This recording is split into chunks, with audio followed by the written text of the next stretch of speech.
Hello बच्चों, कैसे आप सब लोग। वेलकम बैक टू अवॉटक इंस्टीट्यूट चैनल। नहीं वापस अगेन।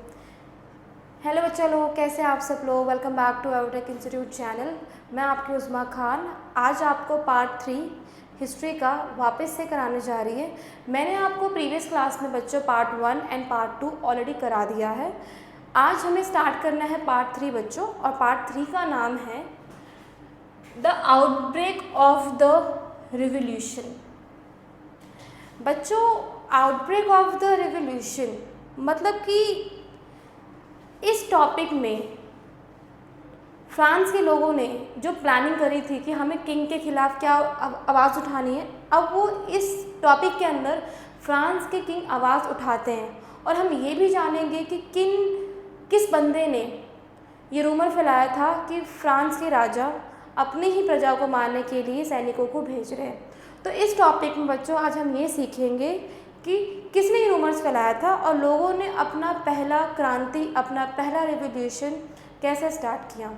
एक बार मैं आपको पार्ट 1 एंड पार्ट 2 दोनों रिवाइज करा देती हूँ। थोड़ा सा 1-2 मिनट की रिवीजन है, उसके बाद we will further move on this topic. Okay बच्चों, स्टार्ट कराते हैं, बट एक सेकेंड ना।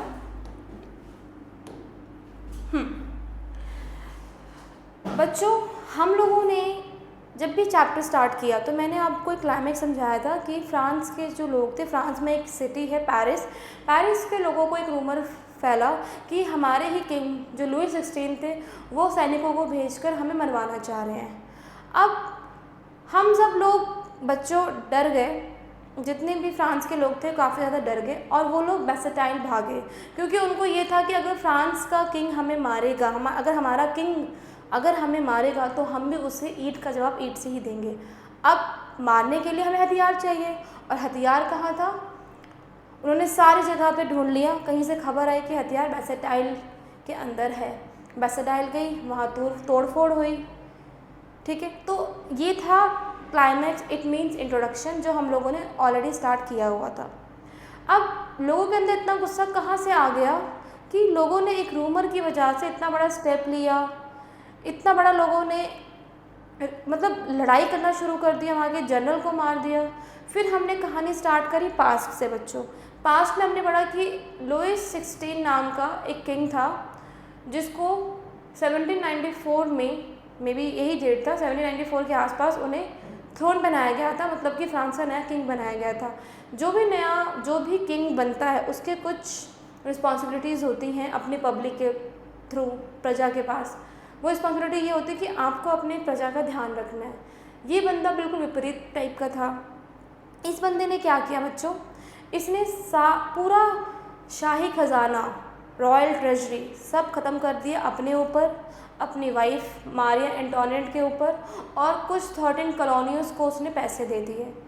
अब जब इसके पास पैसे ख़त्म हो गए तो उसको अपना खर्चा तो चलाना है। खर्चा चलाने के लिए उसने बेचारे पब्लिक के ऊपर टैक्स बढ़ा दिया। टैक्स से याद आया कि वहाँ पे 3 टाइप के स्टेट थे, अगर आप लोगों को याद होगा बच्चों। First state, second state, third state. First state में हमारे आते थे क्लर्जी, सेकंड स्टेट में हमारे आते थे नॉबिलिटी, और थर्ड स्टेट में पब्लिक आती थी। First state, second state, first state third state से टैक्स लेता था बच्चों। एक बार हम देखते हैं, एक सेकेंड बच्चों।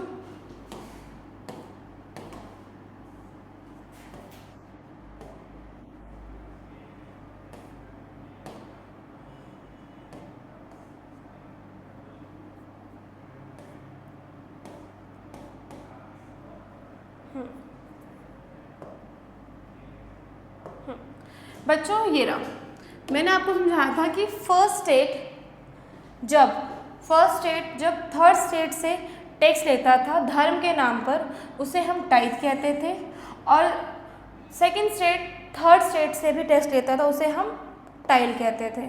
2 टाइप के टैक्स लेते थे हमारे पब्लिक।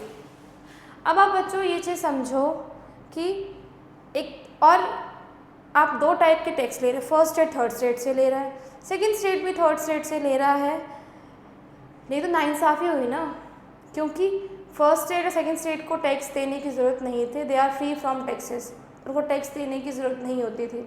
अब बच्चों आप ये चीज़ समझो कि कितनी गलत बात है। हम में से कुछ कैटेगरी के लोगों को बोल दिया गया कि आपको टैक्स देना, आपको टैक्स नहीं देना। ऑब्वियसली सी बात है, प्रजा तो गुस्से में आएगी। बच्चों, टॉपिक 2 स्टार्ट करने से पहले मुझे आपको टॉपिक 1 का कुछ 2 पार्ट रह गया था, पहले मैं वो समझा देती हूँ, उसके बाद हम टॉपिक 2 पर चलेंगे। आई होप सो आपको इतना रिवाइज हो चुका होगा बच्चों। चलो स्टार्ट करते हैं।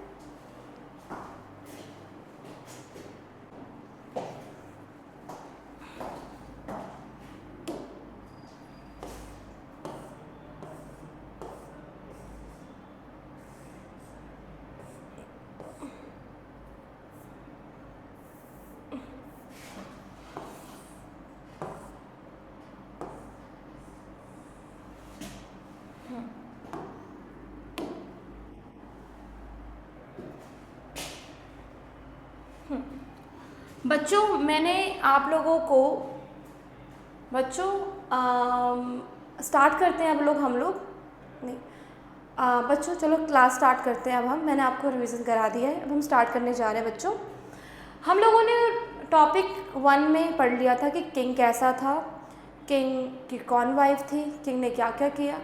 आज हमें करना है 1.1 topic, the struggle to survive. Look बच्चों, आप पीछे समझो कि अब ना लोगों को जीने के लिए भी बहुत मुश्किलें हो रही हैं। फ्रांस के लोगों को जीने के लिए इतनी ज़्यादा मुश्किलें सामने आ रही हैं, सर्वाइव नहीं कर पा रहे हैं वो लोग। आप लोगों को पता है बच्चों कि कोई भी इंसान सर्वाइव खाने पर ही करता है। अगर वो उसको सही टाइम पे तीनों वक्त का खाना प्रॉपर न्यूट्रिशन के साथ वो नहीं मिलेगा तो वो लोग सर्वाइव नहीं कर पाएंगे। ऐसा ही कुछ फ्रांस में हुआ।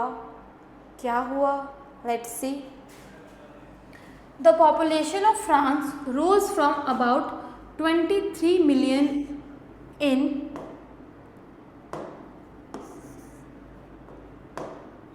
23 million in 1715 to 28 million in 1789। बच्चों, आप ये समझो कि 1750 से लेकर 28 तक 23 मिलियन क्या था? पॉपुलेशन था। लेकिन 1728 में आते ही ये 28 मिलियन हो गया है पॉपुलेशन। मतलब कि लोग बढ़ रहे हैं लेकिन उनको देने के लिए प्रॉपर फूड नहीं है। जब अगर आप पॉपुलेशन बढ़ता है, रिसोर्सेज ही लिमिटेड है, पॉपुलेशन बढ़ रहा है बच्चों, तो खाना कहाँ से ला कर देंगे हम? इसका हम एक अच्छा सा एग्जांपल लेते हैं अपने घर से।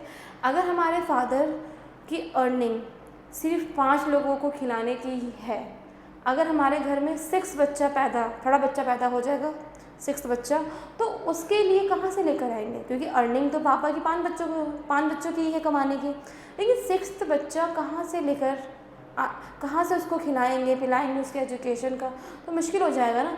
ऐसा ही होता आ रहा है बच्चों। पॉपुलेशन बढ़ेगी, हमारे पास रिसोर्सेज से लिमिटेड, तो जो पॉपुलेशन बढ़ रही है, जो नए बच्चे पैदा हो रहे हैं, उनको खिलाएंगे कहाँ से? वो तो भूखे ही मरेंगे। यहाँ पर भी सेम ऐसा ही हुआ। फ्रांस में लोगों की पॉपुलेशन बढ़ गई, उनको खिलाने के लिए कुछ भी नहीं है। This led to rapid increase in the demand for food grains. अब पॉपुलेशन बढ़ रहा है तो खाने की तो डिमांड होगी ना। फ्रांस में पॉपुलेशन की बढ़ने की वजह से खाने की डिमांड बढ़ी। Production of grains could not keep peace with the demand. हाँ, इतनी ज़्यादा पॉपुलेशन बढ़ गई, जितना हम प्रोड्यूस कर रहे हैं उतना कम पड़ रहा लोगों को खिलाने के लिए। मतलब पॉपुलेशन है ज़्यादा, प्रोडक्शन है कम, कहाँ से लेकर आए?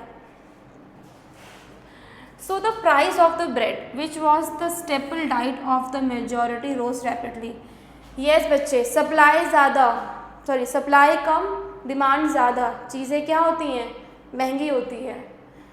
हम चीज़ें हैं कम, हम डिमांड कर रहे हैं ज़्यादा, तो उसका रेट क्या हो जाता है? महंगा। ऐसे ही हुआ, पॉपुलेशन है बढ़ रही है लेकिन फूड ग्रेन्स कम है, तो फूड ग्रेन्स का रेट क्या हो गया? महंगा। इतना महंगा कि नॉर्मल लोग अफोर्ड नहीं कर पा रहे हैं।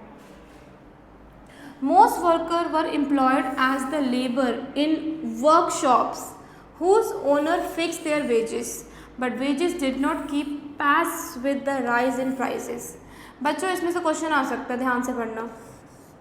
देखो वर्कर्स लोगों का ना वेजेस को फिक्स कर दिया गया, लेकिन उनको इतनी सैलरी नहीं मिल पा रही, उनको इतनी मजदूरी नहीं मिल पा रही बच्चों कि वो जो महंगाई चल रही है महंगाई के हिसाब से वो खर्च कर सके।